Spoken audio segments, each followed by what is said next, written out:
Hello everyone, আসসালামু আলাইকুম রহমতুল্লাহি ওয়া বারাকাতুহু। আপনারা সবাই কেমন আছেন? আপনাদের সাথে শেয়ার করব চিকেন বিরিয়ানি রেসিপি। আমি এখানে প্রথমে তেল গরম করে তাতে তেজপাতা, দারচিনি, এলাচ, লবঙ্গ দিয়ে দিয়েছি। তাতে 1 চামচ হলুদ, 1 চামচ মরিচ গুঁড়া, 2 চামচ জিরা গুঁড়া আর 2টা বিরিয়ানির প্যাকেট মশলা দিয়ে দিছি। এখানে আদা রসুন পেস্ট দিয়ে দিছি আমি কারি চামচের 2 চামচ হবে।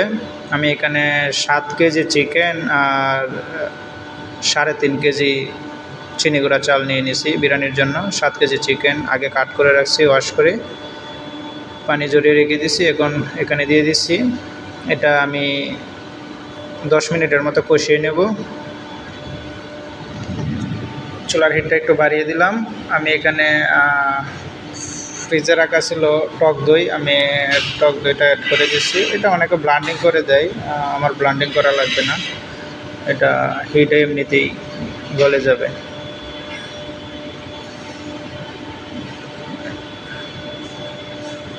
ব্লান্ডিং করার মতো সময়ও হবে না।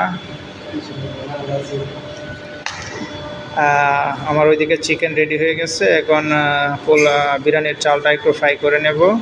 আমি তাতে সসপ্যান গরম করে তাতে তেল ঢেলে দিছি 200 গ্রামের মতো। এখানে লং, এলাচ, দারচিনি দিয়ে দিছি। তাতে অল্প পেঁয়াজ দিয়ে দেব, হালকা কালার করে নেব ফ্রাই করে।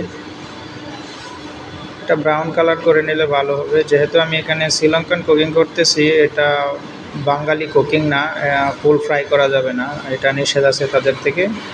তো আমি হালকা ফ্রাই করে এখানে 3.5 কেজি চাল অ্যাড করে দিছি। এখন চালটাকে 7 মিনিট ফ্রাই করে নেব, 5 থেকে 7 মিনিট। আপনারা আরও বেশিও ফ্রাই করে নিতে পারেন। চালটা ফ্রাইয়ে বিরিয়ানিটা ঝরঝরা হবে। আমি এখানে লবণ অ্যাড করে দিছি 4 টিস্পুন, চা চামচের 4 চামচ লবণ দিয়ে দিছি। ঘি অ্যাড করে দিছি 100 গ্রাম, আর 100 গ্রাম ঘি আমি বিরিয়ানিটা নামানোর আগে অ্যাড করব। আমি এখানে পানি দিয়ে দিছি 6 লিটারের মতো আছে, আমি এখানে 5 লিটার দেব। চিকেনের মধ্যে ঝোল আছে। হিটটা বাড়িয়ে দেব। আরও অনেকগুলো রেসিপি আছে, তো এটা উতাল ওঠার পরে চিকেনটা দিলে ভালো হতো, আমি আগে দিয়ে দিছি। এখানে একসাথে দিয়ে ঢেকে দিয়ে অন্য রান্না করতে হবে।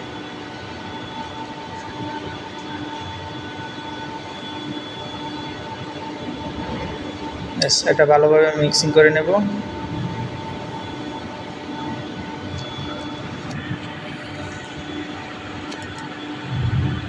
এখন বিরিয়ানিতে আমি এখানে শ্রীলঙ্কানদের জন্য যা যা দিই সব কিছু দেওয়া হয়ে গেছে। আলু বোখারাটা বাকি ছিল, আলু বোখারা দিয়ে দিচ্ছি এখানে 200 গ্রাম।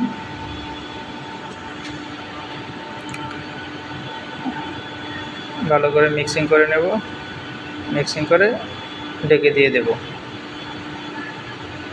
10 মিনিট রান্না করলাম। 10 মিনিট রান্না করার পরে এটা একটু উল্টে পাল্টে হিটে দিয়ে দিতে হবে, যেন চালটা ভিতর থেকে সিদ্ধ হয়ে যায়। মাংস তো আমার আগেই রান্না করা।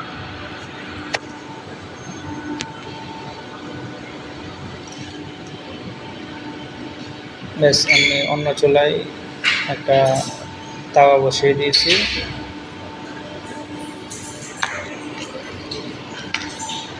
এখন হিটে দিয়ে দিছি বিরিয়ানির সসপ্যান। এটা ঢেকে দিয়ে 10 মিনিট রেখে দেব। কয়লার হিট হলে আমি আরও আগে হিটে দিতাম, আর 20 মিনিট 30 মিনিটের মতো হিটে রাখতাম। ব্যাস, শ্রীলঙ্কানরা যেরকম বিরিয়ানি খায় একটু কাঁচা কাঁচা থাকলে পারফেক্ট বিরিয়ানি হয়ে গেছে। এভাবে আপনারাও পাঠিয়ে দেখবেন, খেতে অনেক টেস্ট লাগে।